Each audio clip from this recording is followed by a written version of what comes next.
आज गुरुवार दिनांक 24 जून 2021 झूम मार्फत होणाऱ्या महायोगधामच्या अनुभव कथनाच्या सत्रात आपल्या सर्वांचे हार्दिक स्वागत.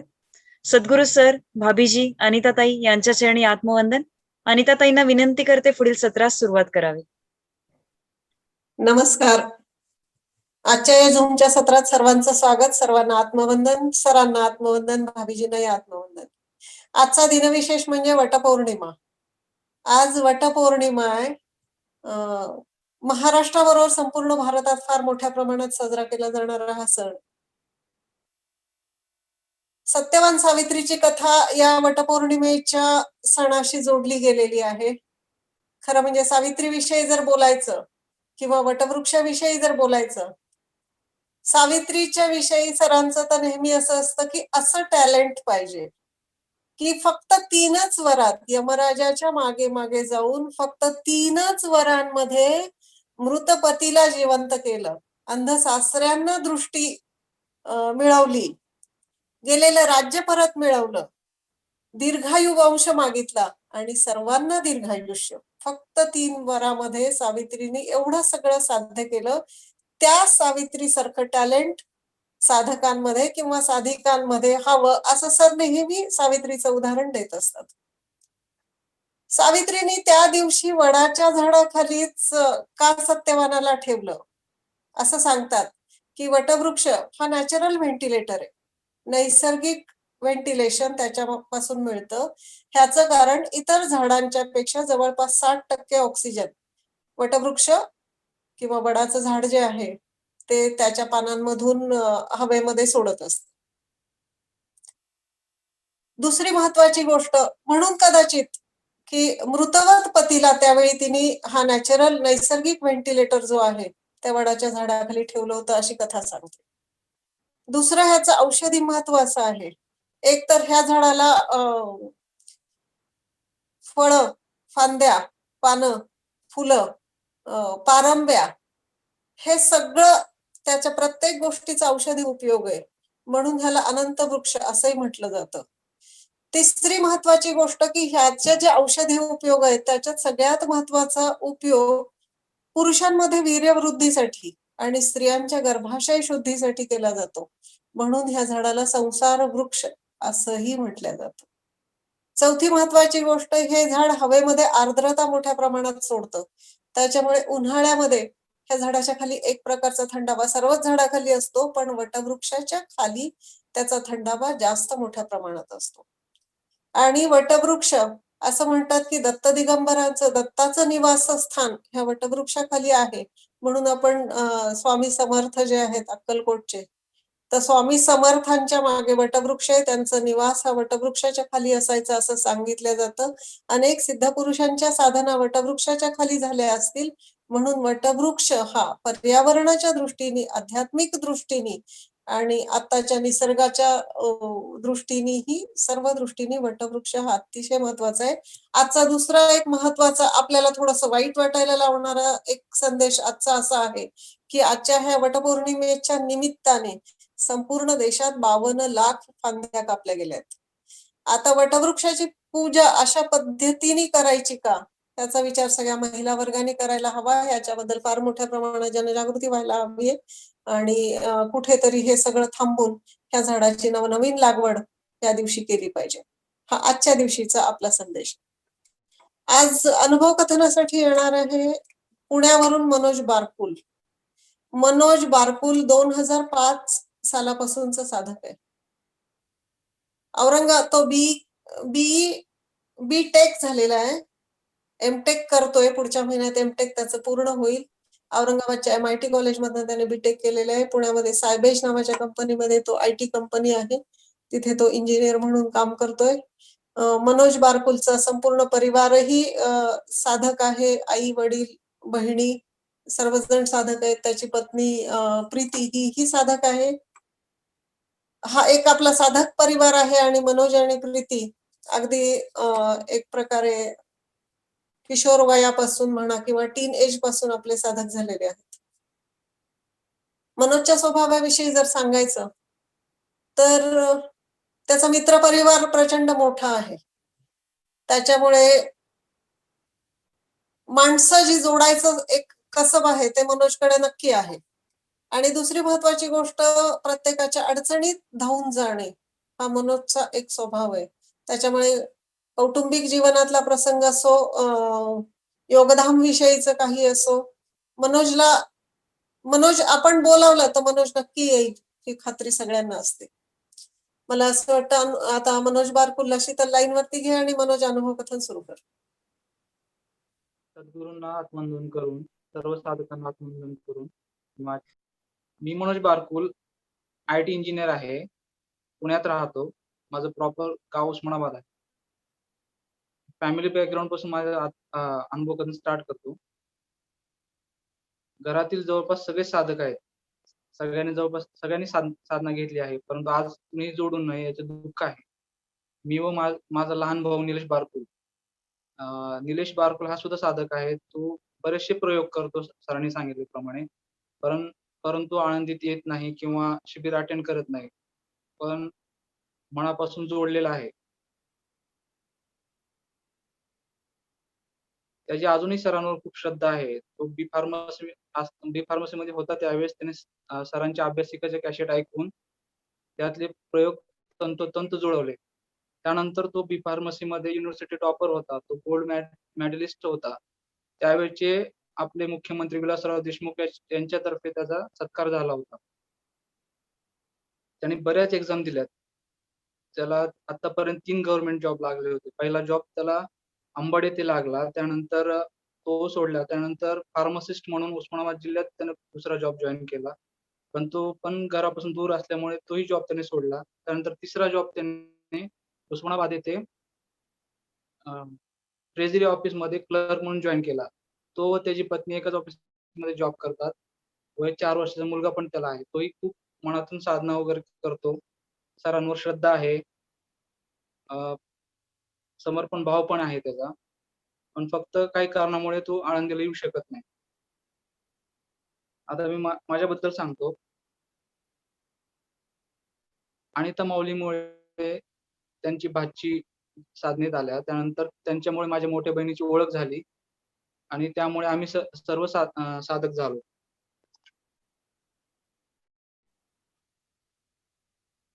साधना घेतल्यानंतर नॉनव्हेज खायचं नसतं असं ऐकलं होतं. त्यामुळे साधना घ्यायच्या अगोदर भरपूर नॉनव्हेज खाऊन घेतलं. पण जेव्हा साधना घेतली त्यानंतर मात्र कधीच नॉनव्हेज खायची इच्छा झाली नाही. इंजिनिअरिंग मध्ये असताना साधना मिळाली. सगळे मित्र 15-20 दिवसात पार्टी करायचे. दारू, सिगरेट, नॉनव्हेज सगळं चालायचं. परंतु एकदाही मी सर्व काही केलं नाही किंवा इच्छा झाली नाही. इंजिनिअरिंग मधला स्टुडंट म्हटलं की ह्या गोष्टी करतातच मुलं. साधना घ्यायच्या आधी आठवड्यातून एकदा दोनदा नॉनव्हेज खायचो. मात्र साधना घेतल्यानंतर एकदाही मनातून इच्छा झाली नाही. सगळ्या मित्रासोबत जेवायला बसायचो. ते नॉनव्हेज खायचे, परंतु कधीच माझी इच्छा झाली नाही. खरं तर मनातून ह्या गोष्टी कंट्रोल झाल्या तरच त्याचा उपयोग आहे. नाहीतर आपण मन मारून जर गोष्टी केल्या तर त्याचा काही उपयोग होत नाही. पण साधना घेतल्यानंतर एकदाही नॉनव्हेज किंवा दुसऱ्या काही गोष्टी करण्याची कधीच इच्छा झाली नाही. ज्या दिवशी साधना मिळाली त्या दिवशी सरांनी सांगितले नेमकं काय करायचं. तर संपूर्ण शरीर लूज सोडून शांत साधनेला बसायचं. शरीर लूज सोडून का बसायचं, तर नवीन साधकाला 100% क्रिया होतात. बऱ्याच साधकांना म्हणजे आता आपल्यातले बरेच साधक कोण हसतं, कोण रडतं, कोणाचे हातपाय हलतात, म्हणजे डोकं हलतं. मलाही त्या दिवशी तसंच झालं. मान हलत होती, हातपाय हलत होते. लहानपणी जिथे-जिथे दुखापत झाली होती, ती जागा जास्त दुखत होती. त्या जागेवर जास्त क्रिया होत होत्या. दुसऱ्या दिवशी जेव्हा साधनेला बसलो, त्या दिवशी पोटात गरम असं जाणीव होत होती. पांढरा प्रकाश दिसत होता. थोडा थकवाही जाणवला. श्वासोश्वास गरम जाणवत होता. डोके जड झाले होते. डोक्याच्या मागे गरम असा भास होत होता.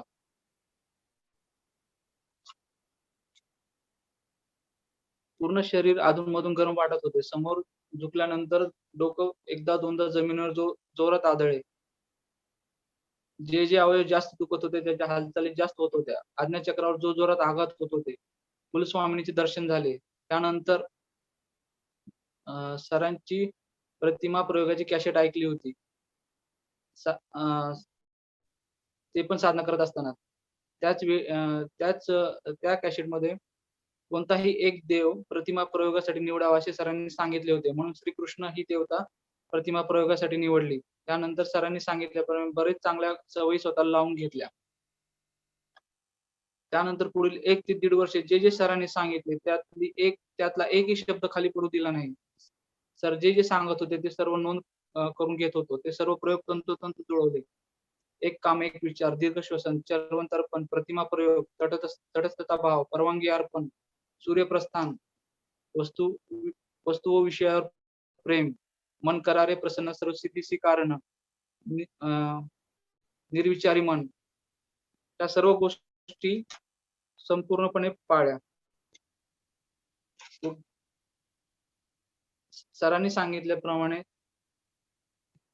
साधना फार तर 3-4 तास माणूस करू शकतो, परंतु त्यानंतर साधकाचा साधनामय व्यवहार चालू राहिला पाहिजे. आता साधनामय व्यवहार म्हणजे काय? तर तो कसा करावा यासाठी सुद्धा आपल्या सरांनी खूप चांगले प्रयोग दिले आहेत. प्रतिमा प्रयोग, दीर्घ श्वसन हा त्याचाच एक भाग आहे. एक काम, एक विचार. एक काम, एक विचार करायचं म्हणजे वर्तमानात जगणे. वर्तमानात जगायचं म्हणजे किती वेळ असतो वर्तमान काळ? 1 सेकंद ते 1 मिनिट. त्यानंतर मन कसं प्रसन्न ठेवायचं? त्यासाठी चरवंतर्पण जुळवणं खूप महत्त्वाचं आहे. परवानगी अर्पण, पापात्मक पाप, पुण्यात्मक पाप यात अडकायचे नसेल तर परवानगी अर्पण हा प्रयोग करणं फार गरजेचं आहे. निर्विचारी मन कसं ठेवायचं? हे सर्व प्रयोग जुळले. या सर्व प्रयोगातून आपला दिवसभर साधनामय व्यवहार घडतो व साधनेनंतर उरलेले 15 ते 20 तास आपण हे सर्व प्रयोग करू शकतो. ही पण एक प्रकारची साधनाच होय. रोज प्रत्येकाने साधना, जप, चरवंतर्पण करणे मस्ट आहे. परंतु नंतरचे सर्व प्रयोग संपूर्ण दिवसभर आपण साधनेप्रमाणे करू शकतो. त्यामुळे आपला योग अग्नी फक्त साधना करताना 3-4 तास असतो. तो या प्रयोगाने दिवसभर टिकतो किंवा टिकवता येतो. त्यावेळेस मला प्रचंड अनुभव येत होते. त्यातले बरेच अनुभव मी आता सांगू शकत नाही. ते म्हणजे शब्दात सांगण्यासारखे पण नाहीत. साधना मिळाल्यानंतर पहिले 1.5 वर्ष स्वतःला संपूर्ण साधनेत वाहून घेतले. 24 तास डोक्यात फक्त सरांचे शब्द, दिलेले प्रयोग आणि साधना करणे एवढेच ध्येय होते. मी दिवसभरातील माझे 5 मिनिट सुद्धा वाया जाऊ देत नव्हतो. जे सरांनी सांगितले ते तंतोतंत कसे जुळवायचे, त्यासाठी काय केले पाहिजे हाच विचारच असायचा. आणि सर्व प्रयोग 100% जुळवले. योगाग्नी दिवसातील 18 ते 22 तास असायचा. प्रचंड ऊर्जा शरीरातून बाहेर पडायची. शरीर नेहमी गरम गरम असायचे. त्यावेळेस मित्र सुद्धा म्हणायचे, "तुला नेहमी बारीक ताप असतो, डॉक्टरला का दाखवत नाहीस?" पण नेमकं साधनेतले अनुभव हे फक्त मलाच माहित होते. डोळे, नाक, कान, तोंड, तळहात, तळपाय यातून प्रचंड योगाग्नी बाहेर येत होता. साधनेत आल्यामुळे आपल्या स्वभावात पण बराच बदल होतो. आजूबाजूच्या मित्रांचा पण बराच त्रास व्हायचा. बरेच मित्र चिडवायचे सुद्धा. चरवंतरपणामुळे तब्येत पण बारीक झाली होती. त्याचा पण त्रास व्हायचा. मित्र चिडवायचे. तरी पण प्रयोग सोडले नाहीत. बरेच मित्र म्हणायचे, "ह्या गोष्टीला आत्ताच नादी नको लागू. ह्या रिटायरमेंट नंतर करायच्या गोष्टी असतात. हे आपला मार्ग नाही. आता लाईफ एन्जॉय करायची." पण मी त्यांच्याकडे लक्ष देत नव्हतो. सरांनी सांगितल्याप्रमाणे तेव्हा सरांचे मार्गदर्शन घेतले. खूप मित्र त्रास देतात सरांना सांगितले. सरांनी मन करारे प्रसन्न सर्व सिद्धीचे कारण हा प्रयोग जुळवायला सांगितले. कुठल्याच गोष्टीचे दुःख व्हायचे नाही. दुःख किंवा सुख पण वाटायचे नाही. विषयात अडकलो नाही. चरवंतर्पणमुळे वजन फार कमी झाले होते. त्याचाही बराच त्रास झाला. 24 तास मला फक्त त्याला व्यसन म्हणा किंवा छंद म्हणा, फक्त साधना आणि साधना एवढंच माझ्या मनात होतं. वैराग्य आल्याप्रमाणेही बऱ्याच वेळेस मला वाटायचं. असेच 1-1.5 वर्ष असेच माझे जात होते. प्रयोग एवढे जुळले होते की 24 तास साधनेच्या धुंदीत असायचो. झोप अजिबात लागत नव्हती. एका रूममध्ये 3-4 जण राहायचो. त्यामुळे बरेच प्रॉब्लेम यायचे. मित्रांसमोर साधना करता येत नव्हती. ते झोपले की त्यांच्या समोर 1-1.5 तास आपण झोपायचं नाटक करायचं. ते झोपले की परत उठून साधना करायचो. योग अग्नी एवढा प्रचंड वाढला होता, कधी-कधी कंट्रोलही व्हायचा नाही. जगदंबाची शक्ती पूर्ण शरीरभर सैरभैर अशी वाहत असायची. दिवसभर मित्रांसोबत असूनही मी त्यांच्यासोबत नव्हतो. बऱ्याचदा पूर्ण मनका, पाठ एवढी गरम व्हायची की सर्वांसोबत असलो तरी थोडा वेळ बाजूला जाऊन बसायचो, एकटा बसायचो. त्रास व्हायचा. एवढं साधना शक्ती एवढी प्रचंड व्हायची शरीरात. झोप तर यायची नाही, परंतु पहाटे उठून किंवा दुपारी कधी पण साधनेला बसायचो. माझ्याकडनं जरी साधना चुकली किंवा राहिली, तरी ती आदिशक्ती स्वतःहून उठवायची. ती साधना करून घ्यायची. एवढे प्रचंड अनुभव त्यावेळेस येत होते. मग प्रश्न पडायचा, आता हे तर सगळं झालंय, मी सगळे प्रयोग जुळवतो. पुढे काय करायचं? एवढी साधना होते, एवढे योगाग्नी आहे. कुठलाही प्रयोग चुकत नाही. चरण तर पण सर 100% जुळतं. मग काय करायचं? पुढे काय? पुढे काय? हा प्रश्न नेहमी राहायचा. मग असंच एकदा शिबिरात सरांकडनं म्हणजे मार्गदर्शन मिळाले. आपण जरी आता काही पुढे नाही केले, तर ही शक्ती आपल्या शरीरात साठून राहते. त्याचा तुम्हाला भविष्यात उपयोग होतो. ही केलेली साधना, योगाग्नी कधीच वाया जात नाही. ती तशीच तुमच्या शरीरात साठवून राहते. त्याचे चांगले व वाईट परिणाम पुढील काळात मिळतात. येथे वाईटचा अर्थ असा, की आपण जर ही शक्ती चुकीच्या गोष्टीसाठी जर वापरली, तर त्याचे परिणामही वाईट होतात. म्हणून सर नेहमी सांगतात, की आपल्याकडे जी शक्ती आहे, ती चांगल्यासाठीच वापरली पाहिजे. त्याच्यातून चांगले कार्य घडले पाहिजे. ज्या दिवशी हे अनुभव मी हे नोट्स काढत होतो अनुभव कथन सांगण्यासाठी, त्या दिवशी सुद्धा प्रचंड अग्निप्रवाह शरीरातून वाहत होता.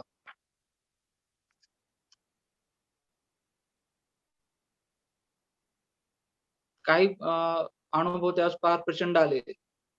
वाचा सिद्धी हा अनुभव फार म्हणजे फार हे होता. म्हणजे मला माहिती नव्हतं वाचा सिद्धी काय असते. पण एक 6-7 महिने मला जाणवलं, की आपण जे काही बोलतो ते बऱ्याचदा घडतं. त्यानंतर मग स्वतःवर बोलण्यावर कंट्रोल ठेवण्याचा प्रयत्न केला. वैराग्यात मन जायचं. काही करू नये असं पण वाटायचं. फक्त साधना करावी एवढंच वाटायचं. पण सरांनी सांगितलं होतं, आपले ध्येय ठरवायचे. आपल्याला कोणता जॉब करायचा ते आत्ताच लिहून ठेव. पुढे भविष्यात काय करियर करायचं त्याच्याबद्दल आत्ताच विचार कर. ते सर्व एका डायरीत नोट केले होते. एक फार विचित्र अनुभव मला त्यावेळेस आला. पूर्ण साधना जुळत होती, प्रयोग जुळत होते. त्यावेळेस मी उस्मानाबादला गेलो होतो. एका नातेवाईकाच्या घरी गेलो असता मला 3-4 लोकांचे चेहरे फार विचित्र दिसत होते. मला कळालं नाही ह्यांचे चेहरे असे का दिसतायत मला. मी 2दा-3दा त्यांच्याकडे नजर परत फिरवली, हे केलं, तरी पण मला ते चेहरे तसेच दिसत होते. पण एक 3 ते 4 वर्षानंतर मी जेव्हा त्यांच्या घरी गेलो, त्यातले 1 ते 2 व्यक्तीचे चेहरे खरोखर तसेच झाले होते. जे मला 3 ते 4 वर्षापूर्वी दिसले होते. म्हणजे ही शक्ती तुम्हाला भविष्यातल्या काही गोष्टी सुद्धा दाखवते. त्यावेळेस मी मग त्यांना माझ्या जवळच्या नातेवाईकाला विचारलं, "ह्यांना असं असं काय झालं? ह्यांची स्किन अशी का झाली? ह्यांचे चेहरे असे थोडेसे विकृत का झाले?" तर त्यांनी सांगितले, की त्यांना कुठल्यातरी आजारामुळे असं झालंय. त्यांचे फार त्याच्यानंतर ते कधी नीट होऊ शकत नाहीत. ते असेच राहतील. हा फार भयानक अनुभव माझ्या आयुष्यात आला. म्हणजे धक्का बसला होता मला हा अनुभव हे करून.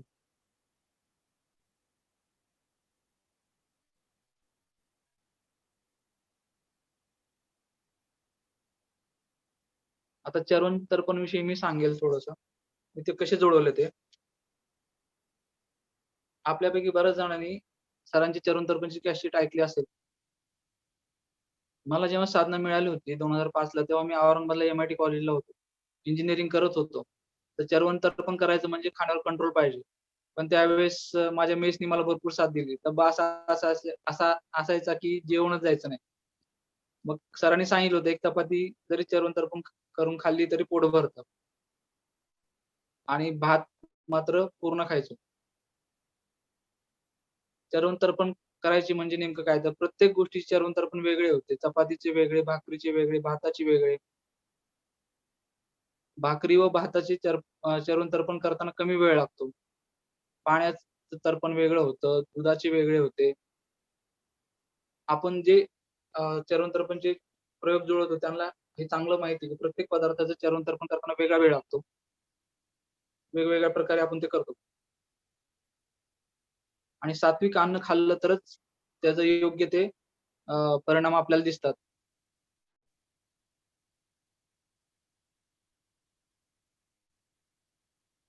आणि खाल्लेले अन्न फार 20 मिनिटात पचन होते. त्याचे अनुभव चर्वण तर्पणचे अनुभव.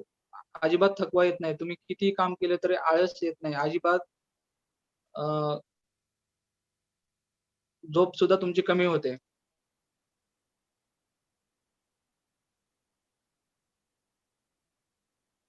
माणसाचा स्वभाव बदलतो.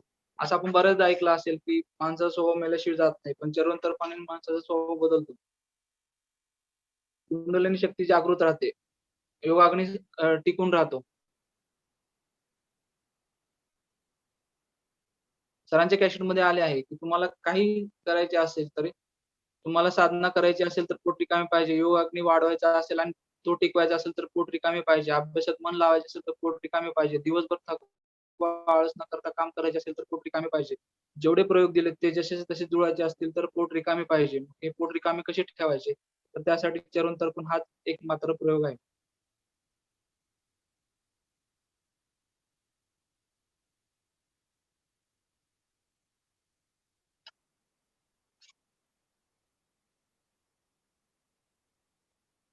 स्वभावात होणारे बदल चरण तर्पणमुळे.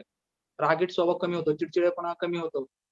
सरांनी दिलेले प्रयोग जुळतात. मनातला चंचलपणा कमी होतो. मन स्थिर होते. इंद्रियावर कंट्रोल होते. मनाला जिंकता येते. हे सर्व ह्या एका महत्त्वाच्या प्रयोगामुळे करता येते. चरण तर्पण हा सर्व प्रयोगाचा एक महत्त्वाचा पाया आहे. त्याला पर्याय नाही. तो पूर्णच जुळलाच पाहिजे.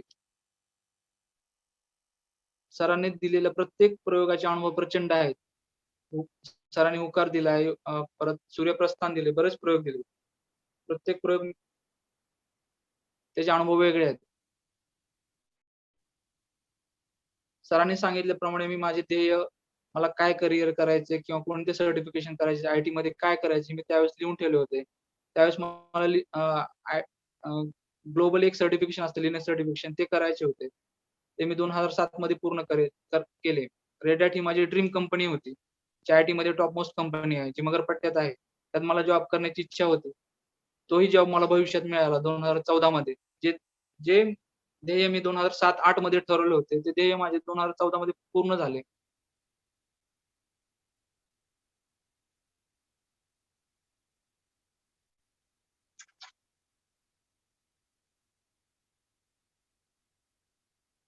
म्हणजे आपल्याकडे जगदंबेची जेव्हा शक्ती असते, आपण जे काही गोष्टी चांगल्या जर ठरवल्या, तर ते जगदंबा पूर्ण करते. आपली योगाग्नी योगशक्ती ते सर्व गोष्टी पूर्ण करते. मग ही शक्ती आपण योग्य मार्गाने, योग्य गोष्टीसाठीच वापरली पाहिजे. काही जण स्वतःसाठी मागतात, काही जण कुटुंबासाठी मागतात, काही समाजासाठी मागतात. पण प्रत्येकाचा उद्देश मात्र चांगला असला पाहिजे. जसे प्रत्येकाच्या आयुष्यात चढ-उतार येतात, तसे माझ्या आयुष्यातही बऱ्याच गोष्टी घडल्या.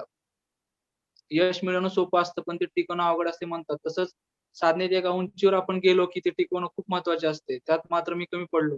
त्यावेळची साधना, योगाग्नी टिकवता आला असता, प्रयोग जुळवता आले असते. नक्कीच अजून प्रचंड अनुभव, अनेक सिद्ध्या, अनेक प्रकारे साधनेतील अ, आणि आयुष्यात प्रगती नक्की झाली असती. परंतु ते मी टिकवू शकलो नाही आणि जेवढ्या वेगाने मी सर्व साधले होते, तेवढ्या वेगाने माझ्या चुकांमुळे, माझी साधना सुटल्यामुळे, काही विषयात अडकल्यामुळे माझे अनुभव कमी होत गेले. माझ्याकडनं काही चुका झाल्या. माझ्या चुकांमुळे मला सरांनी आळंदीत येऊ नको म्हणून सांगितले होते. माझ्यामुळे माझे सर आणि अनिता माऊली दुखावले गेले होते. माझ्या आयुष्यातील ही खूप मोठी वाईट घटना होती आणि परीक्षाही. हे सर्व सांगण्याचे कारण, की या मार्गात आल्यानंतर आपण कसेही वागू, काहीही करू, असे चालत नाही. काही नियम, बंधन आपल्याला योग्य अ, हे या योग परंपरेत पाळणे खूप महत्त्वाचे आहे.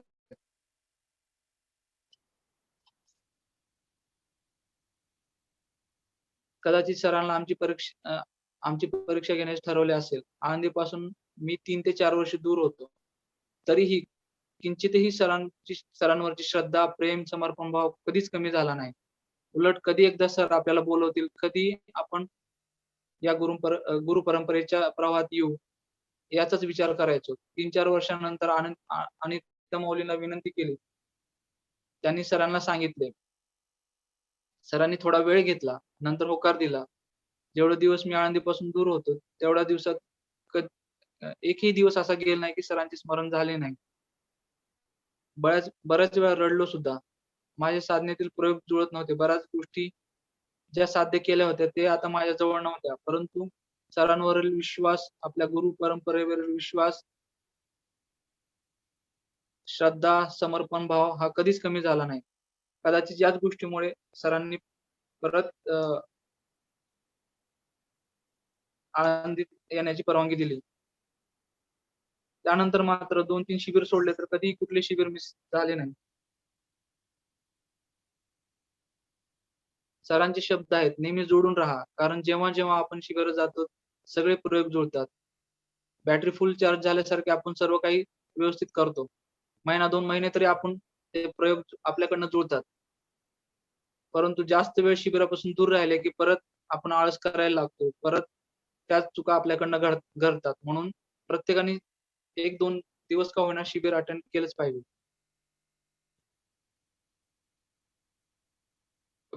प्रीती माझी वाईफ तलाठी आहे. तिला बरेचदा जॉबमुळे आळंदीत यायला जमत नाही. तरी माझा प्रयत्न असतो 1-2 दिवस तरी येऊन जावे. लहान मुलगा आहे लहान, 3-4 वर्षाचा. त्याला घेऊन मी 1 दिवस तरी येतोच. 1-2 दिवस राहून परत जातो. 2011 मध्ये माझ्या प्रोफेशनल करिअरची सुरुवात झाली. ते IBM कंपनीपासून. त्यानंतर मगरपट्टामध्ये एमडॉक्स, त्यानंतर रेड हॅट जी माझी ड्रीम कंपनी होती, तिथेही मी जॉब केला. म्हणजे मला अजूनही आश्चर्य वाटतं. मी ज्या गोष्टी 2008-9 ला ठरवल्या होत्या, त्या ते जे माझ्यासाठी स्वप्न होतं ते पूर्ण सत्य होत होतं. पण मध्ये बराच काळ गेला होता. म्हणजे आपण साधनेत त्या शक्तीकडे योग्य वेळी योग्य गोष्ट जर मागितली तर ती नक्की पूर्ण होते. जे काही मला मिळालं किंवा जे माझे ड्रीम जॉब होते किंवा जे काही मला पॅकेज हवं होतं, ते मला फक्त गुरुकृपेमुळे मिळत होते.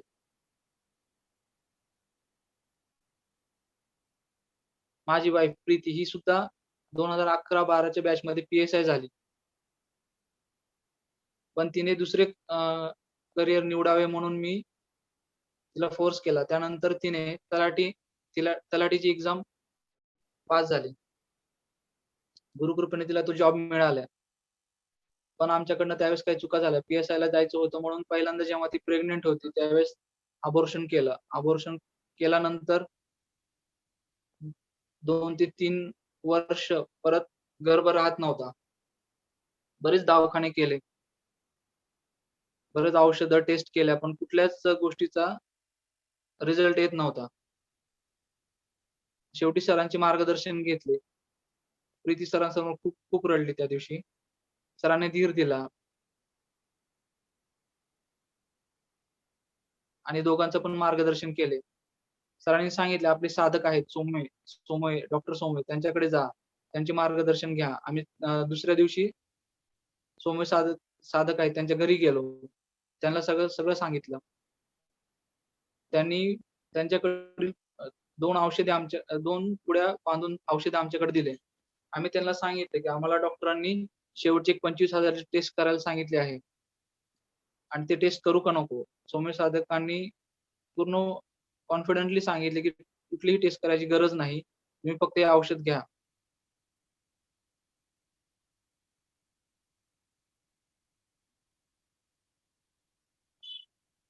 ते औषध घेऊन आम्ही घरी आलो. त्यात 2 ते 3 पुड्या त्यांनी दिल्या होत्या. त्यातली एकच पुडी घेतली.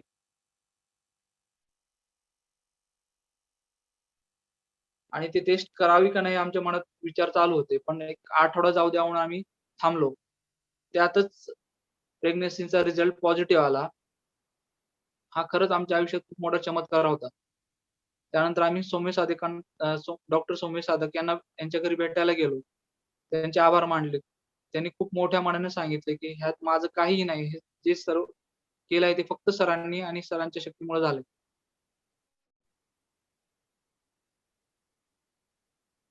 त्यानंतर प्रीती 8-9 महिने सतत भाभीजींना, सरांना, अनिता माऊलींना, सुजाता माऊलींना सारखं फोनवर बोलत असे व त्यांचं मार्गदर्शन घेत असे.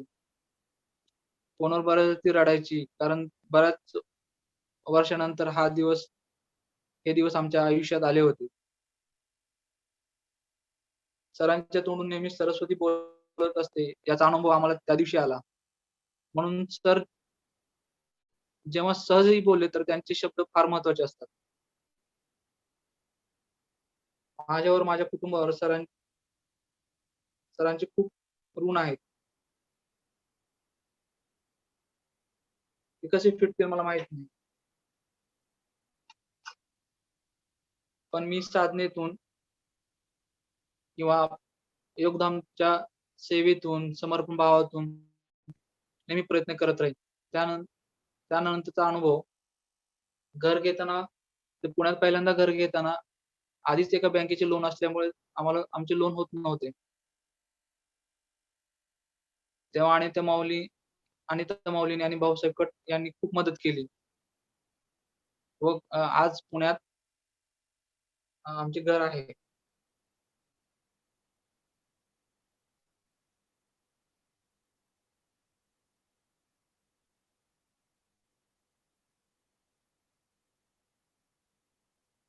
आत्ताच या महिन्यातला एक अनुभव सांगतो. एका मित्राच्या चुकामुळे मी फार मोठ्या संकटात अडकणार होतो. पण माहित नाही देवी शक्तीने कसं मला त्यातून बाहेर काढलं. मी फार मोठ्या संकटातून बाहेर पडलो. ते सगळे मित्र आज फार मोठ्या संकटात आहेत. एक 4-5 जणांचा ग्रुप माझ्याकडे आला होता. पुण्यात मला भेटले. तिथून ते पुढे एका गोष्टीसाठी जाणार होते. पण माहित नाही मी त्यातून मला देवाने सद्गुरूंनी काय बुद्धी दिली. मी त्या दिवशी त्यांच्या सोबत नव्हतो. पण ते पुढे गेल्यानंतर फार मोठ्या संकटात अडकले. आज त्यात त्यात प्रत्येकाचं कुटुंब फार टेन्शनमध्ये आहे. प्रत्येक मित्र फार टेन्शनमध्ये आहे. ही फार मोठी घटना ह्या महिन्यात माझ्यासोबत घडली.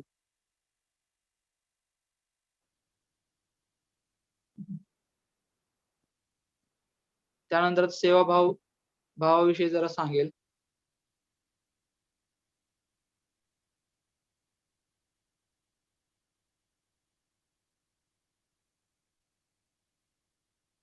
खरं तर सेवाभाव माझ्यापेक्षा आपले योगदानमधले बरेच लोक बऱ्याच गोष्टी चांगल्या करतात. अमित भैय्या असेल, वैशालीताई असेल, सीता सारडा असेल, प्रताप, संकेत, शिवा, पल्लेवार काका यांनी बऱ्याच गोष्टी आपल्या योगदानासाठी केल्यात. सेवाभाव शिकायचा असेल तर खरंच आणि तात्याकडनं आणि त्या माऊलीकडनं शिकल्या पाहिजेत. त्या सरांसाठी एवढं करतात की आपण त्याच्यात 10% जरी करू शकलो तर खूप झालं.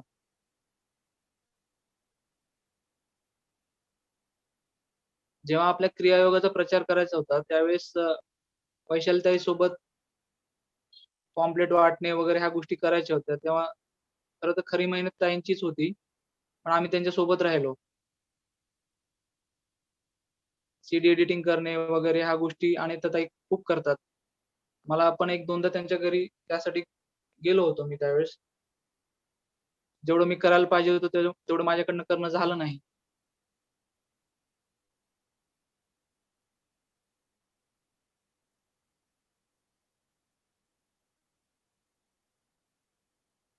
आपण सर्वजण योगधामची मन लावून सेवा करतो. स्वच्छता असो, व्यवस्था असो, स्वयंपाक असो. कारण कोणी नवीन साधक आला की तिथली व्यवस्था पाहून त्याचे इम्प्रेशन वेगळेच पडते. आलेला व्यक्ती आलेल्या व्यक्तीची नजर बदलते. जसं बाहेरच्या गोष्टी घडतात. बाहेरच्या धर्मप्रचार असो, यात बऱ्याचशा वाईट गोष्टी घडतात. तशा आपल्या इथं कुठलीही गोष्ट घडत नाही. फार टापटीपपणा, स्वच्छता हे आपल्या इथे दिसून येतं.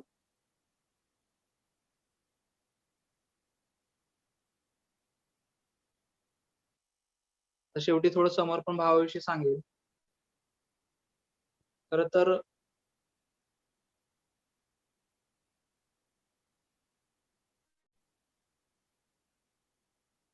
जे मला आतापर्यंत ज्ञानेश्वर माऊलींनी दिलेत, तेच मी सद्गुरूचरणी अर्पण केले. आपण प्रत्येकाने आपल्या उत्पन्नातील कमीत कमी 10% तरी वाटा योगदानासाठी दिला पाहिजे. पण आम्ही दोघेही कधी 10% चा हिशोब धरत नाहीत. जर सद्गुरू आपणास देताना हिशोब ठेवत नाहीत, आपल्याला पाहिजे तो जॉब मिळतो, पाहिजे तसं घर मिळतं, गाडी मिळते. लाखाच्या हिशोब आपल्याला देताना जर आपण सद्गुरूंनी केला तर आपल्याला काहीच मिळालं नसते. मग आपण सरांना देताना कशाला हिशोब ठेवायचा? आपण देवाला 5 लाखाची 10 लाखाची नोकरी मागतो. आणि देवळात गेलो की परत 10 रुपयाची फाटकी नोट त्या पेटीत टाकतो. हे किती योग्य आहे? आपली पात्रता नसताना सुद्धा सद्गुरू सोमानी सरांनी आपणास भरभरून दिले आहे. कोणताही हिशोब ठेवला नाही. मग आपण त्यांच्यासाठी किती केले पाहिजे. म्हणून आळंदीचे कोणतेही समर्पण कार्य असो, आम्ही दोघंही कधीच कमी जास्त पाहत नाहीत. बऱ्याचदा आम्हाला काटकसर करावी लागते. बँकेचे हप्ते भरताना अडचण येते. पण जो जो निधी सरांसाठी किंवा आपल्या योगदानसाठी काढायचा तो आम्ही प्रत्येक महिन्याला काढतो. जेव्हा सर भेटतात, आळंदीत आमची सरांची भेट होते किंवा कुठलं कुठलं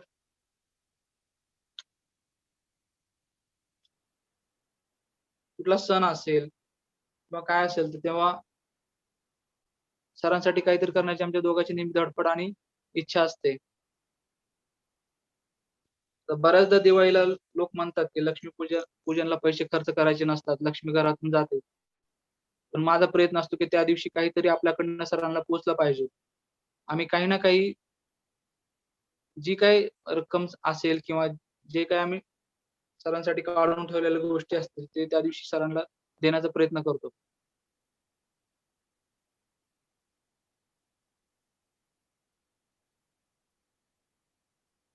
आता मागे अक्षय तृतीया झाली, त्यावेळेसही माझा प्रयत्न होता, की सरांसाठी काहीतरी करावं. आपल्या घरात बऱ्याचदा आनंदाच्या गोष्टी घडत असतात. कुणाचा वाढदिवस असतो किंवा आपण कुठलीतरी वस्तू घेतो.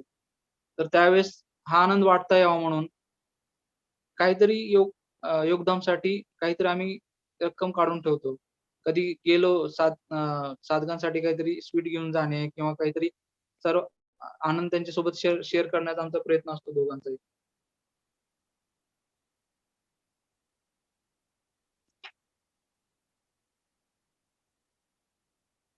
आणि आपण ते सर्व करताना किंवा सद्गुरूला अर्पण करताना आपली भावना आणि समर्पण भाव हा पाहिजेच. तरच ते सद्गुरूकडून स्वीकारलं जातं.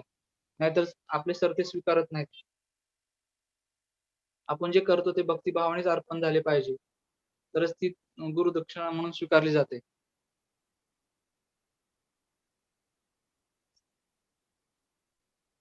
थोडं अनिता माऊलीविषयी बोलायचं आहे.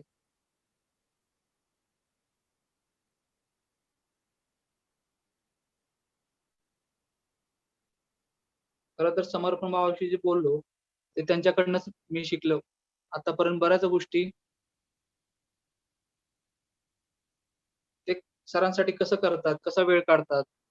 खर्च करताना कधीच पैशाचा विचार करत नाहीत किंवा वेळेचा विचार करत नाहीत. ह्या समर्पण भावाच्या गोष्टी अनिता माऊलीकडून शिकण्यासारख्या आहेत.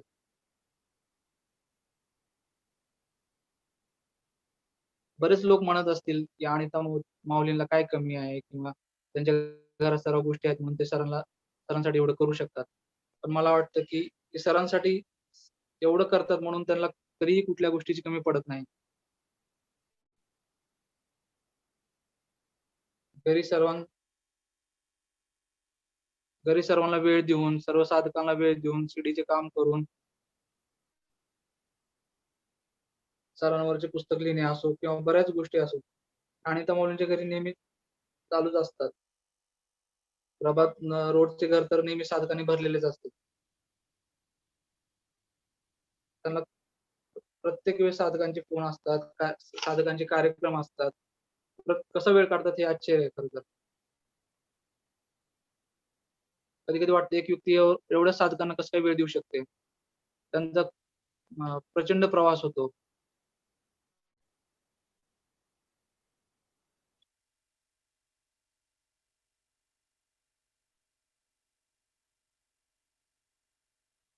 सद्गुरूंविषयी 2 शब्द बोलतो. खरं तर मी खूप लहान आहे. माझं पामराशी काय थोरपण पायाची वाहनं पायी बरी. म्हणजे सरांविषयी बोलणं एवढा मी मोठा नाही. पण एक आभार व्यक्त करण्यासाठी 2 शब्द नक्की सरांविषयी बोलेल. या जगात इतरही साधू संत योग्य असतील, परंतु सरांसारखे कुणीही नाही. आम्हाला तुम्ही कितीदा तरी संकटातून वाचवले. त्यासाठी तुमची तप, साधना खर्ची होते. या गोष्टीसाठी खरं तर आम्हाला तुम्ही माफ करा. साधना दिली म्हणजे तुमचे कार्य तुम्ही संपवले असे नाही, तर तो साधक पूर्ण होईपर्यंत तुम्ही नेहमी त्याला घडवण्याचा प्रयत्न करत असतात. आम्ही बऱ्याचदा चुकतो, पडतो, तरी पण तुम्ही आमची साथ सोडत नाहीत.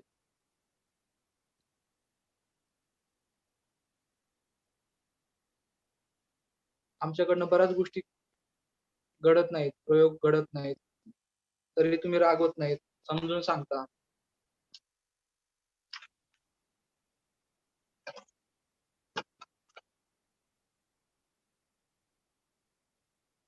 प्रत्येक साधकांना वेळ देता, प्रत्येकाची प्रॉब्लेम ऐकता, मार्गदर्शन करता, प्रत्येकाला वेळ देता.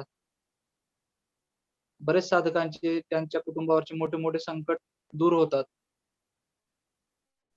अनेक जणांचे जीवावर बेतलेले संकट तुम्ही दूर केलेत, हे मी माझ्या डोळ्याने पाहिले आहे. यासाठी तुमची साधना, तप खर्च होत असेल.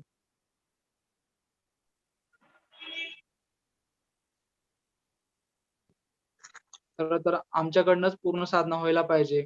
बऱ्याच गोष्टीत आम्ही पूर्ण व्हायला पाहिजे, पण ते होऊ शकत नाही. त्याचा भार तुमच्यावर पडतो. त्यासाठी खरंच आम्हाला माफ करा. एवढं बोलून माझे 2 शब्द संपवतो. Thank you. मनोज, धन्यवाद. खरं म्हणजे मनोज माझा अतिशय जवळचा नातेवाईकही आहे, एक प्रकारे जावई आहे. मनोजची पत्नी जी आहे प्रीती, ती माझ्या भावाची मुलगी, माझी भाची आहे. खूप लहानपणापासून मनोज आणि प्रीती ह्या दोघांना डेव्हलप होताना पाहिलंय. मनोजनी जो समर्पण भावाचा विषय सांगितला, तो अगदी तंतोतंत खरा आहे. कारण नेहमी कुठलाही सण असो, मनोजचा फोन असतो, की आज मला सरांसाठी पैसे पाठवायचेत आणि ते कसे पाठवायचे त्याची व्यवस्था सांगा. आणि दुसरं आपल्या साधकांसाठी मला एक विशेष त्याचं सांगावंसं वाटतं. सगळ्या साधकांनी हे नीट लक्षात घ्यावं. प्रत्येकाच्या अडचणी असतात, त्याला इलाज नसतो, पण तरीही योगधामची प्रायोरिटी नंबर 1 कशी पाहिजे ते मनोजकडून शिकण्यासारखं आहे. दरवर्षाचं आपलं वार्षिक वर्गणी किंवा फॅमिली पॅकेज आपण जेव्हा घेतो प्रत्येकाकडून, प्रत्येक वर्षाचं मार्च नंतर आपलं जेव्हा सुरू होतं एप्रिलमध्ये वर्ष, आणि असं होतं की वर्ष संपत संपत आलं तरी आपल्या योगदान निधी कमिटीला प्रत्येकाकडे फोन करावे लागतात, सांगावं लागतं, अरे पैसे जमा करा, आपल्या योगधामचा मेंटेनन्स आहे. पण मनोज आणि प्रीती ह्या दोघांचं मी पाहिलं की कधीही त्यांना सांगावं लागत नाही, बोलावं लागत नाही. वर्ष सुरू होताना त्यांच्या फॅमिली पॅकेजचे पैसे हे नेहमी आधी जमा झालेले असतात. आणि तो जे सांगत होता ते प्रत्येक गोष्ट तंतोतंत खरी होती. आणि आज लक्षात आलं की मनोज एरवी कमी बोलतात, पण आज किती डेप्थ मध्ये त्यांनी साधनेचा, प्रत्येक गोष्टीचा आणि प्रयोगांचा आणि सद्गुरूंच्या विचार केलेला आहे. आणि सद्गुरूंच्या वर्षी त्याची श्रद्धा ही खरोखरच त्याला तोड नाहीये. आणि म्हणून आज आपण एक वेगळा मनोज मलाही अनुभवायला पाहायला मिळाला, त्याच्याबद्दल खूप आनंद वाटतोय. मनोज, पुन्हा एकदा धन्यवाद. आता ह्याच्यानंतर अनुभव कथन करण्यासाठी येणार आहे, आता तो परभणीहून बोलणार आहे, मला वाटतं बहुतेक शेतातनं बोलणार आहे, आपला साधक प्रताप फंड. प्रताप सगळ्यांना माहितीये. आधी त्याचं शिक्षण आणि हा भाग सांगते की प्रतापचं शिक्षण MA झालेलं आहे. MPSCच्या परीक्षेची तो तयारी करतोय. आता सध्या परभणीच्या जवळ त्याचं गाव जे आहे तिथं त्याचं वास्तव्य आहे. पण 2 वर्ष प्रताप आळंदीमध्ये राहिला होता. प्रताप आणि सोमनाथ हे दोघं जण नुकतंच काही दिवसांपूर्वी सोमनाथने अनुभव कथन केलेले. आळंदी मधल्या वास्तव्यात सेवा कशी करावी, प्रत्येक गोष्टीत धावून कसं जावं आणि न सांगता न बोलता कशी कामं पार पडावीत, ह्याचा प्रताप आणि सोमनाथ या दोघांनी एक आपल्या पुढे एक आदर्श घालून दिलेला होता. क्रियायोगाचा आळंदी मधला, ज्या क्रियायोगाच्या 2 बॅचेस आपण घेत होतो त्याच्यापैकी सकाळची एक बॅच हा प्रताप घेत होता. स्वतःचा क्रियायोग नियमित, साधना नियमित, बाकी लोकांना क्रियायोगाच्या विषयी मार्गदर्शन करणं. खूप छान त्या बॅचेस त्यामध्ये लॉकडाऊन आलं, कोरोना आलं आणि आपल्या आळंदीतल्या बॅचेस आता तरी थांबलेल्या आहेत. तिथे ऑनलाईन आपण सुरू करू शकत नाहीये सध्या, कारण मोबाईल डाटाचा प्रश्न अनेकांना येतोय. मुलांच्या शाळा आणि हे मोबाईल डाटावरती असल्यामुळे अनेक जण तेवढ्या प्रमाणात डाटा अफोर्ड करून आपल्या गृहयोगाचा वर्ग आपण आळंदीत नाही चालू शकत ही आत्ताची परिस्थिती आहे. पण प्रतापनी ते खूप उत्तम प्रकारे तिथला क्लास चालवला होता आणि एक शांतपणे अबोलपणे काम करत राहण्याचा त्याचा जो स्वभाव आहे आणि सोमनाथची त्याला जी जोड होती त्याच्यामुळे आता प्रत्येकाच्या मनात प्रताप आणि सोमनाथ हे दोघं बसलेले आहेत प्रत्येक साधकाच्या मनात आणि नेहमीच आळंदीत त्यांची आठवण सतत निघत असते. शीतल आता प्रतापला लाईनवरती घ्यायला हरकत नाही. नमस्कार साधकांना सरांना सर्वप्रथम आत्मवंदन आणि माऊलींना भाव आणि सर्व साधकांना आत्मवंदन. माझं नाव प्रताप हरिहरराव फंड. माझा सुरुवात सांगतो. साधना मिळण्याच्या अगोदर म्हणजे मी लहानपणापासूनच तसं घरचं वातावरण हे आध्यात्मिक वारकरी संप्रदायाचा पूर्ण वारसा असलेले म्हणजे आजोबा वारीला जायचे, वडीलही वारीला जायचे, त्यामुळे अध्यात्माची बरीचशी आवड होतीच. परंतु जसं जसं वय तर माझं साधनेपूर्वीच सांगत होतो. तसं सगळं घरचं वातावरण सगळं आध्यात्मिक असल्यामुळे मला तशी अध्यात्माची बरीच आवड होती, परंतु लहान होतो तेव्हा. जसं जसं वय वाढत गेलं किंवा शिक्षण झालं तसं शाळेतनं की अध्यात्म वगैरे काही नसतं किंवा सगळं काही सायन्सवर आधारित सगळं चालतंय, तर मग आपण अध्यात्माशी काय इतकं हे होतो किंवा त्यात बऱ्याचशा गोष्टी असं सांगितल्या जायच्या की असं काही नसतं. म्हणून थोडासा मी डायव्हर्टेड होतो की नसतं काही, ठीक आहे. मग सायन्सवर जास्त विश्वास ठेवायचा. परंतु माझं ग्रॅज्युएशन झाल्याच्या नंतर मी MPSC करण्यासाठी पुण्याला आलो. पुण्याला आल्याच्या नंतर काही दिवस स्टडी झाली, परंतु त्यात यश नव्हतं येत. म्हणजे बऱ्याच मार्कांनी माझे रिझल्ट गेले. काही दिवसाच्या नंतर मला माझ्या मित्राचा म्हणजे कॉमन फ्रेंड असलेला नवनाथचा मित्र बालाजी भेटला. आणि बालाजी जात असे, तो ऍक्च्युली जॉब सोडून आलेला. जॉब सोडून आल्यामुळे तो आमच्याकडेच राहायला आला आणि तो ज्ञानेश्वरीला आणि मौलींच्या घरी जायचा प्रभात रोडला. तर तो इतर म्हणजे बाकीच्यांना सगळ्यांना माहित, तसं माझं अध्यात्माविषयी काही हे नसल्यामुळे त्याने मला काहीच बोलला नव्हता, पण बाकीच्या मित्रांना घेऊन जायचा. मग मीच एके दिवशी विचारलं की का कुठं जाता काय, तर त्यांनी सांगितलं असं असं असतं.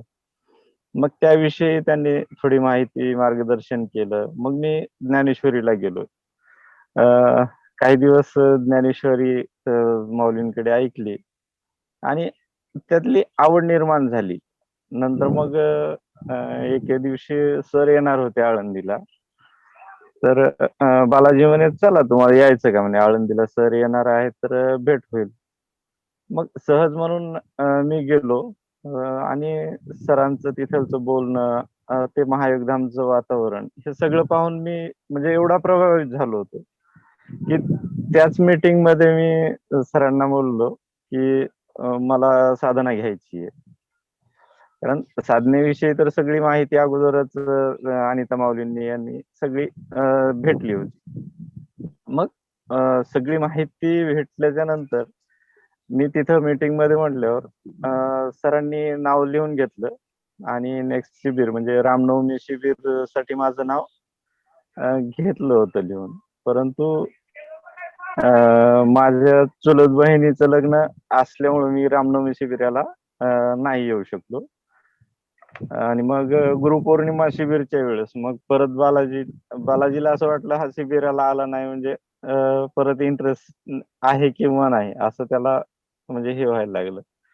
मग त्यांनी परत तिथे गेले, शिबिरात गेल्याच्या नंतर तिथून मला कॉल करायचे की तुम्ही या, येऊन तर जा फक्त. मग मी गेलो, साधना घेतली. मला शीतलताई सारडा यांच्याकडनं गुरुपौर्णिमा शिबिर 2016 यावेळी सकाळी 10 वाजून 10 मिनिटाला साधना मिळालेली. साधना मिळाली त्यावेळेस किंचित डोक्यात मुंग्या जाणवल्या. असं विशेष मला असं काही जाणवलं नाही, पण मुंग्या जाणवल्यासारख्या वाटल्या. आणि मग ताईंनी सांगितलं की आता बाहेर जाऊन हॉलमध्ये बसा साधनेला. बसलो. सामूहिक साधना चालू होती. हुकार चालू होता. हुकार साधना त्यावेळेस सर्व ग्रुपमध्ये घ्यायचे. ती चालू होती. त्या दिवशी ऍक्च्युली विशेष काही जाणवलं नाही. मी पूर्ण वेळ बसून होतो, परंतु काहीच जाणवलं नाही. मला असं वाटायचं की काही होतं की नाही. बाकीच्या साधकांचं पाहायचो, कोणाला क्रिया व्हायच्या, काही आवाज करायचे. आपल्याला तर काहीच होत नाही. असं वाटायचं की काय म्हणजे आपण आहोत की नाही असं. परंतु आणि मेडिटेशन विषयी मला बरेचसं म्हणजे अगोदर मी केलेलं. इतर व्हिडिओ वगैरे पाहून मेडिटेशन करायचो. तर त्यात मला असं वेगळं काहीच जाणवलं नाही.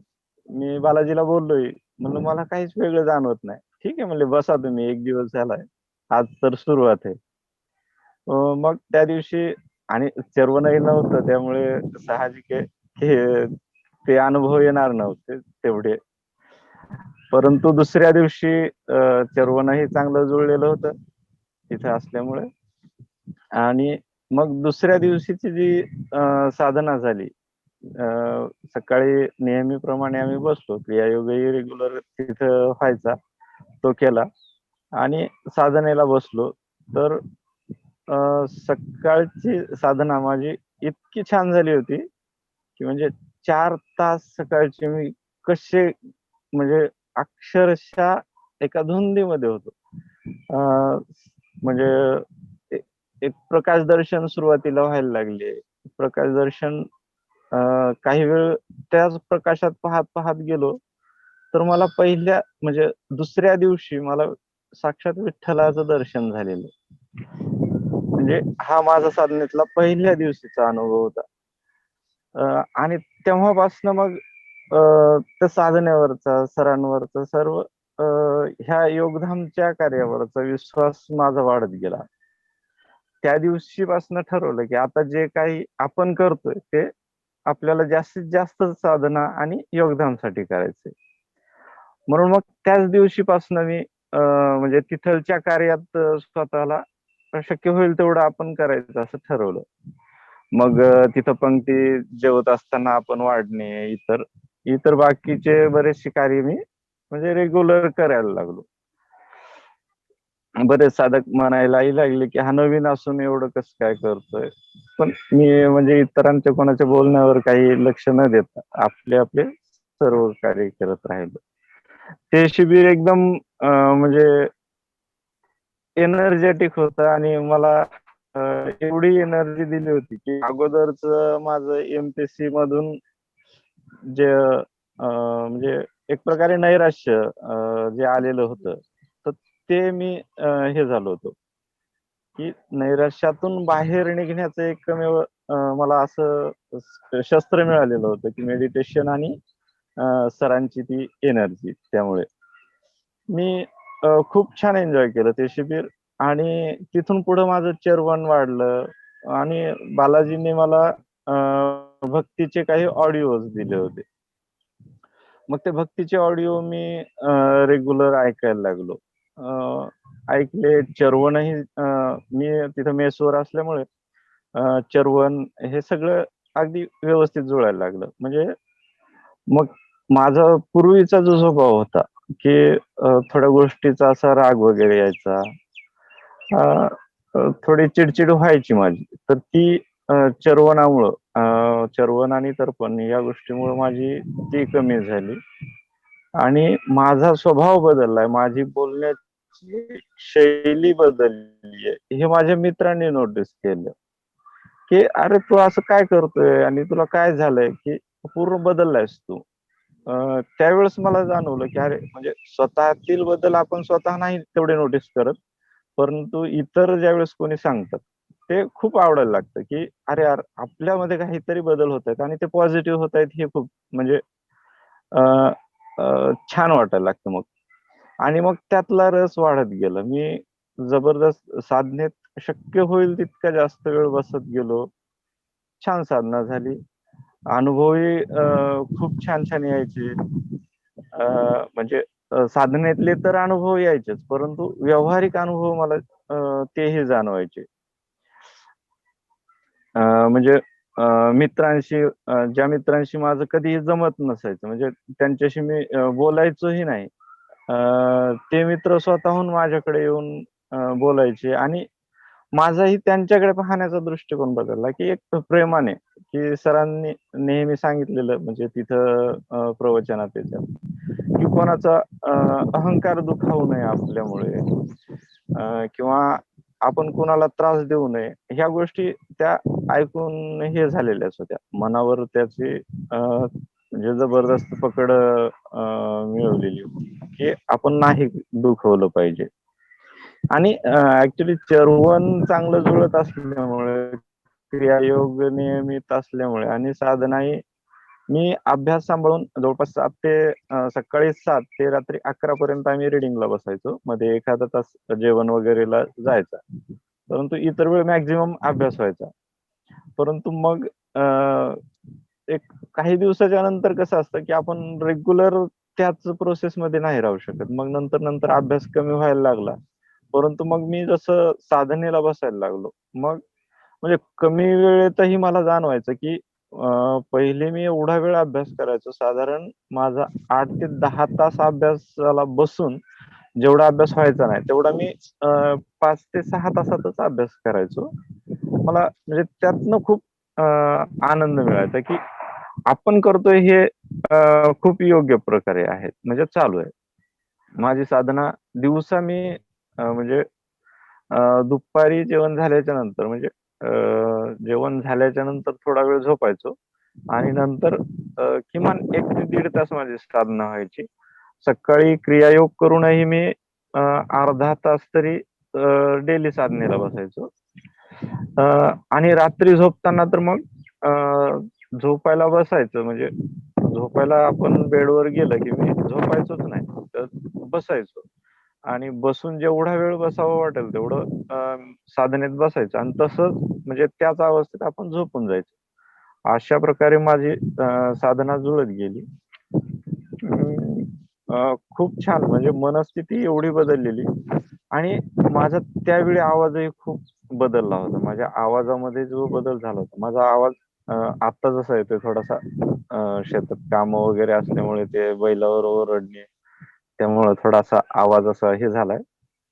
परंतु तो आवाज एवढा कोमल आणि असा इतका छान वाटायचा, की मला फोनवर बोलणारे मित्र म्हणायचे, की "अ, अरे काय झालंय तुला? म्हणजे तुझा आवाज एकदम बदललेला जाणवतोय." मग त्यांना सांगितलं मी, म्हणजे दत्ता सर सर्वांना आपल्या योगधाममध्ये बऱ्याच जणांना माहिती आहे. दत्तात्रय घुमरे जे आपले साधक आहेत. ते मग साधक नसताना त्यांना मी कॉल केलेला. तर ते म्हणजे "असं काय करताय तुम्ही, की तुमचा आवाजही बदललाय, म्हणजे बोलण्यात हे झालंय."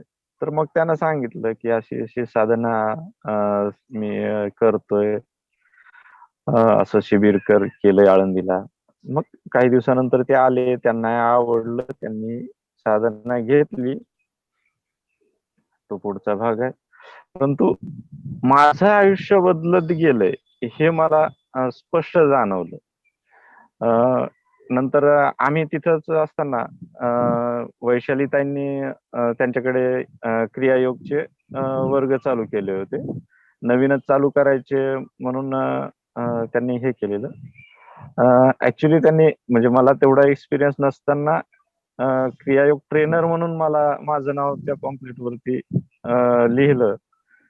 मला म्हणजे एक खूप हे होतं ते, की आनंदाची गोष्ट म्हणता येईल, की आपण काय होतो म्हणजे ऍक्च्युली मी आज एवढा बोलू शकतोय, हे फक्त योगधामचं माझ्यावरती हे आहे, आशीर्वाद असल्यामुळे.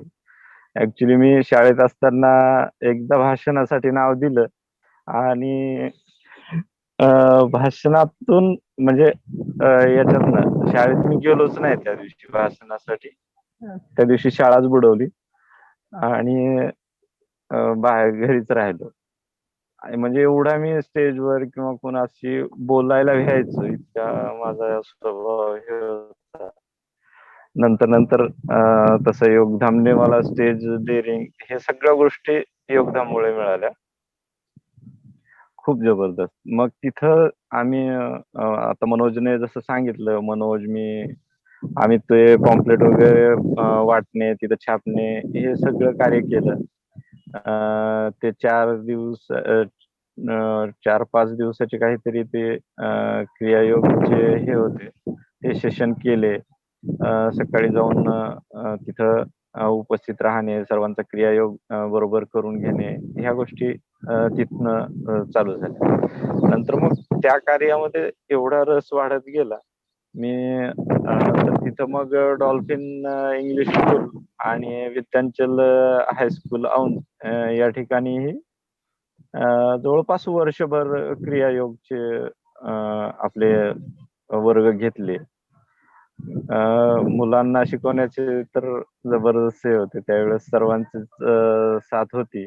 विशेषतः दीपक खेकाळे आपले जे साधक आहेत, म्हणजे कुठेही फक्त त्यांचं नाव घ्यायचं आणि त्यांनी उपस्थित व्हायचं असाच त्यांचा स्वभाव.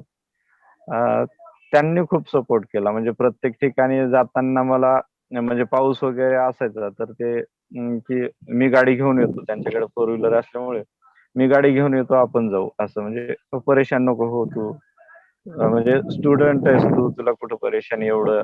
म्हणजे प्रत्येक ठिकाणी त्यांनी मला एवढं सपोर्ट केला.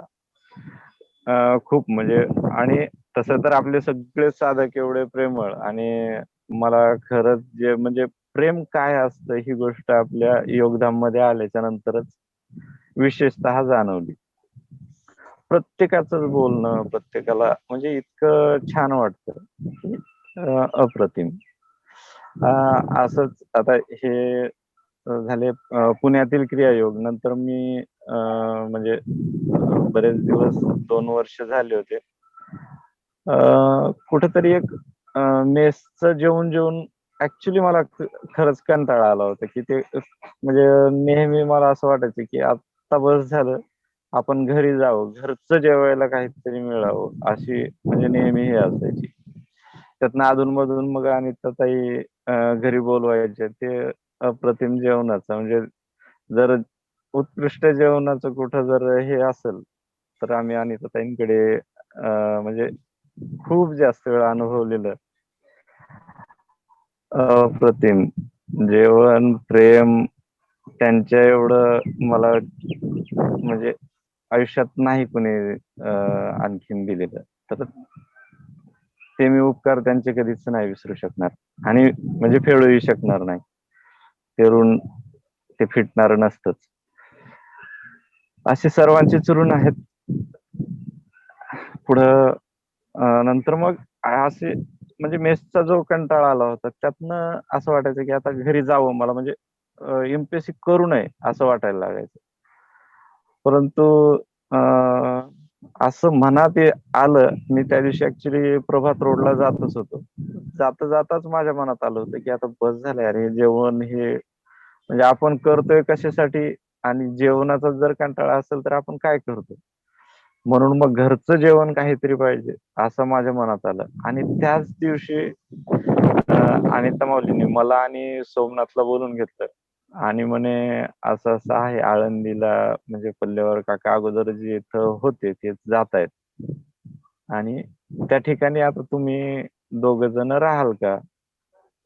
म्हणजे इतका भारी अनुभव होता तो की आपल्या मनात येतंय आणि ते आपल्या समोर घडतंय.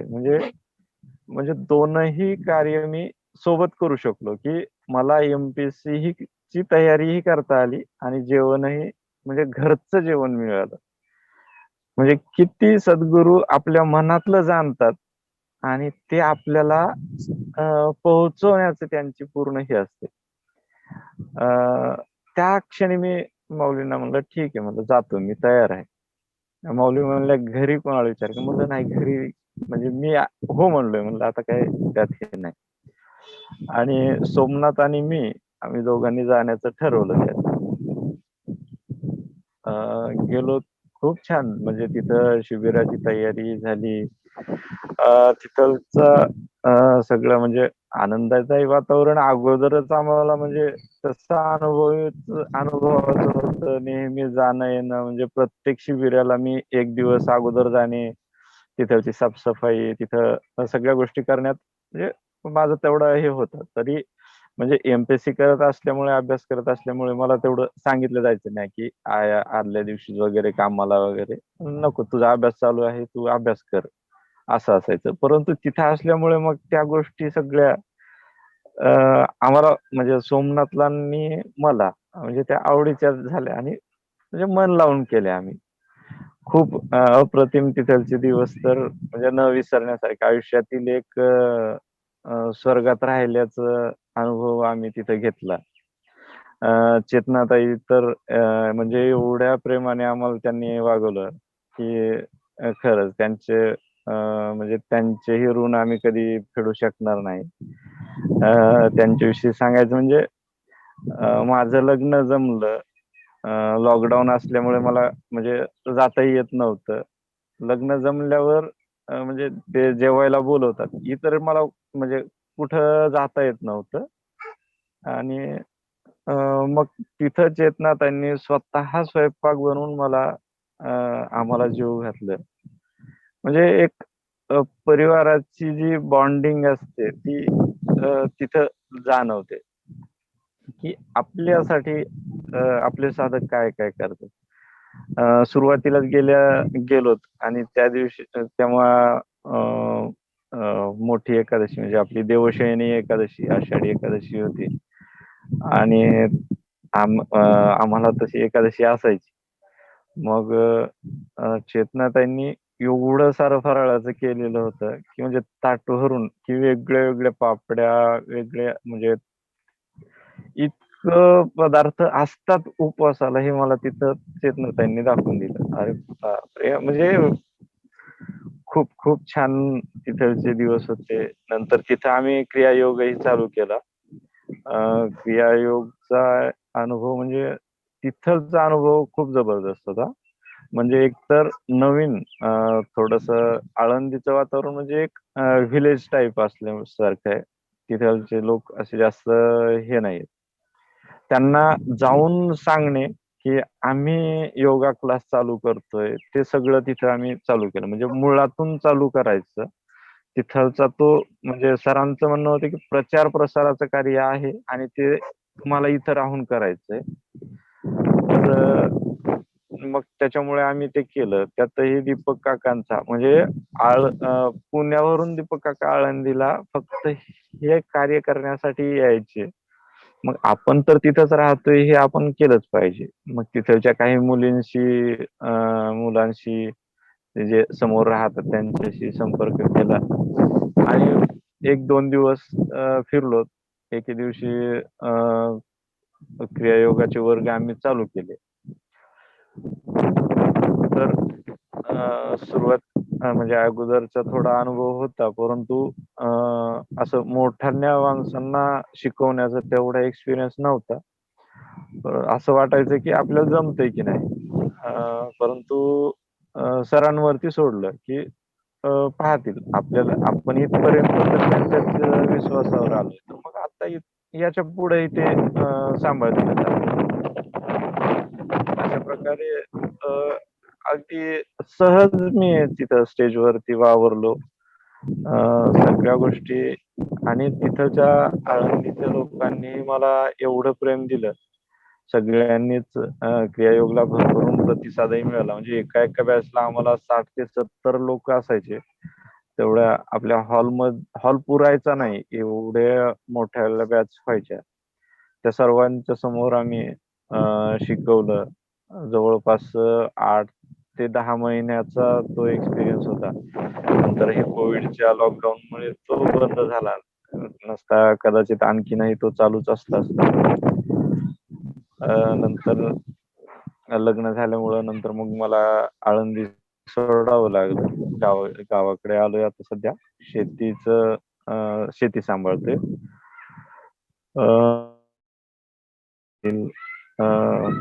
असं असं माझं पूर्ण हे आहे. साधनेतले अनुभव सांगायचे तर सुरुवातीचा तर पहिल्या दिवशीचा अनुभव सांगितला. तसेच पुण्यात एके दिवशी मी साधनेला बसलेलो होतो. साधनेला बसलेला असताना थोडा वेळ नॉर्मली जसं रेग्युलर साधना होते तशी झाली. काही वेळाच्या नंतर असं जाणवलं की समोरनं म्हणजे महादेव असावेत, महादेवाकडनं अशी प्रकाश किरणं येत आहेत. ते म्हणजे समोर बसलेला व्यक्ती मला स्पष्ट जाणवला नाही की हा कोण आहे. बहुतेक सरच असले पाहिजेत त्यांच्याशिवाय, कारण सद्गुरूशिवाय ते किरणं आपण झेलू शकत नाही. असं नंतर म्हणजे बोलून ताईंशी आणि सरांशीही बोललो. तर असं झालं की सर असावेत. ते किरणं महादेवाकडनं सरांच्या हातावरती येत होते आणि ते माझ्या शरीरावरती पडत आहेत हे मला जाणवत होतं. आणि शरीर तर एवढं सुन्न झालेलं होतं की म्हणजे बधीर अवस्थेत होतो मी.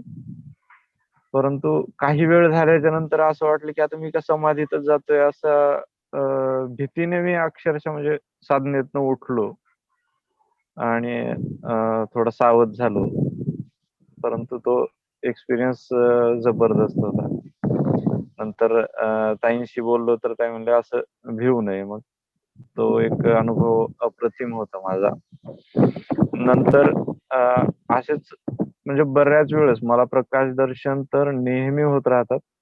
प्रकाश दर्शनाची मालिका कधी म्हणजे डोळे झाकले की लाल प्रकाश समोर समोर येतो. तो लाल प्रकाश हळूहळू हळूहळू निळा प्रकाश होतो आणि निळ्या प्रकाशाचा म्हणजे पांढरा प्रकाश होऊन जातो. अशा प्रकारे म्हणजे बऱ्याच वेळेस मी अनुभवतो.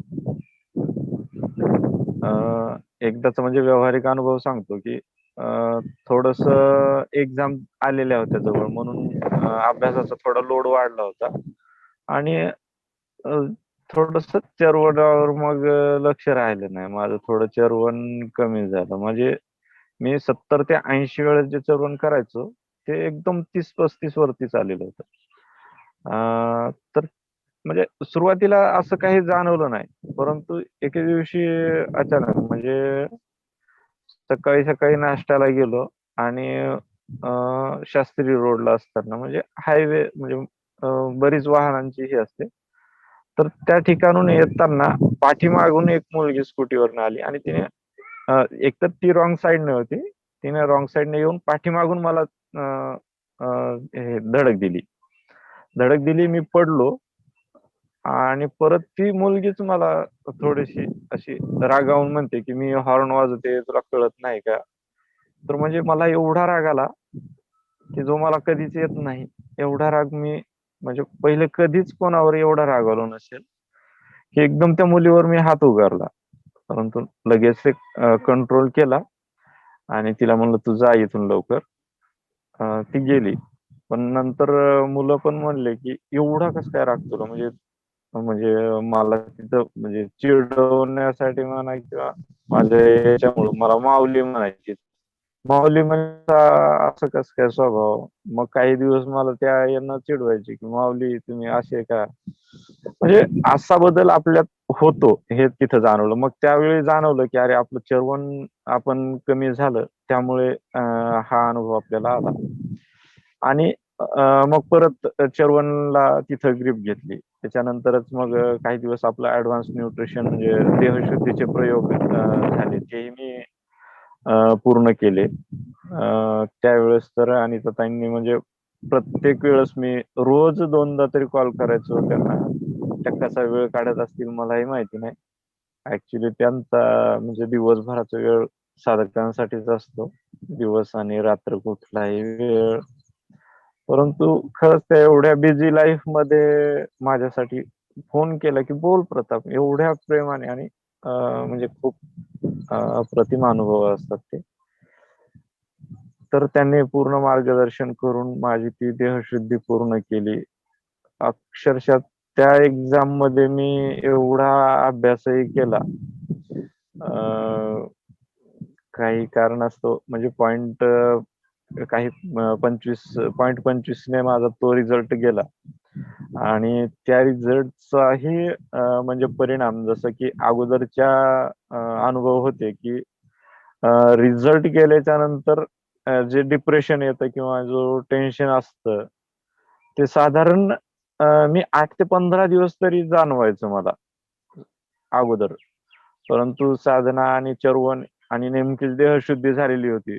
त्यामुळे मला ते टेन्शन काही फ्रॅक्शन म्हणजे काही मिनिटापर्यंत जाणवलं असेल, की मी किमान 10 मिनिटापर्यंत त्या याच्यात असेल आणि त्यातनं परत बाहेर आलो, की नाही जे म्हणजे ईश्वराची इच्छा जी असेल ते होतं. त्यामुळे आपण त्यात हे करू नये आणि ते दुःखही मानू नये. म्हणजे सरांचं हे नेहमी असतं, की जी गोष्ट होणार आहे ती तर होत त्याचं दुःख म्हणजे आणि साधनेचा एक म्हणजे मला जाणवलेलं, की दुःख होत नाही असं नाही. दुःख होतात. फक्त त्यांना आपण कसं टॅकल करतो त्याच्यासाठी जी आपल्याला शक्ती आवश्यक असते, ती त्यातनं मला मिळत गेली. ती आणि प्रत्येकालाच मिळते आपल्या साधकांना. ते मला तिथं प्रकर्षाने जाणवलं, की आपल्याला जे झालेलं दुःख आहे ते काही मिनिटात आपण त्याच्यातनं बाहेर पडलोय एवढा जबरदस्त परिणाम मला त्यातनं जाणवला. असेच सगळे अनुभव आहेत. आळंदीत असतानाचाच म्हणजे आता बरेच दिवस झाले एम-पी-एस-सी करत होतो. तर सरांनी म्हणजे स्वतः सरांनी मला समोर बसून, की आता कधीपर्यंत करायचंय? लग्नाचं वय होतंय, लग्न करायचंय याच्यासाठी पूर्ण मार्गदर्शन आणि त्यावेळेस मला जाणवलं, की माझ्या मनात जो प्रश्न उठतोय, की मी काय करायचंय? त्याचं उत्तर सर मला म्हणजे न विचारता फक्त मनात प्रश्न उठलाय आणि त्याचं उत्तर सर समोरून देतात, की असं नाही, हे कर, ते कर. म्हणजे आपण सद्गुरूंना कसा किती याच्यापर्यंत हे करतो म्हणजे सर आपल्याला आपली कुठपर्यंत काळजी करतात, हे तिथं जाणवलं. अशा प्रकारे तिथलचं शिबिर आणि खूप सगळं तिथलचं एन्जॉय तर आळंदी म्हणजे आळंदीच. तिथलचं काही म्हणजे मी शब्दातही असं सांगू शकत नाही. सगळ्यांचंच प्रेम आणि सगळं ते वातावरण खूप एन्जॉय केलं आम्ही.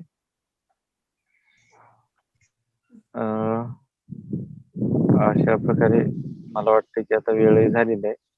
मी थोडासा जास्त वेळ घेतलाय. या ठिकाणी मी थांबतो.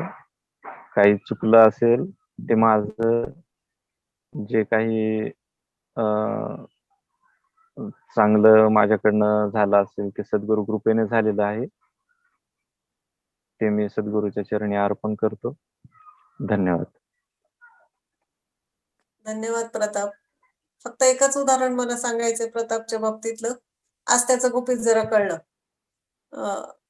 जेव्हा आळंदीला प्रताप आणि सोमनाथला ठेवावं असा जेव्हा विचार झाला आणि मी वाक्य बोलतेय की तुम्ही दोघं जण जाऊन आळंदीला राहाल का, आणि एक क्षणही विचार न करता दोघांनी ताबडतोब हो म्हटलं होतं.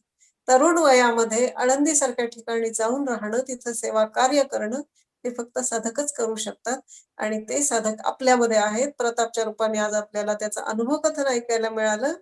प्रताप पुन्हा एकदा धन्यवाद. खरोखरीच आता वेळ झालेला आहे, जवळपास 7 वाजायला आलेले आहेत. शीतलता सरांची परवानगी पहा, सर लाईन वरती असतील किंवा नाही, कदाचित रेंज मध्ये नसतील आज प्रवासात. पहा आणि मीटिंग एंड कर. सर संपवायचे. सद्गुरू सरांच्या परवानगीने आजचं सत्र संपलं असं जाहीर करते. आत्मवंदन सर्वांना. आत्मवंदन सर्वांना.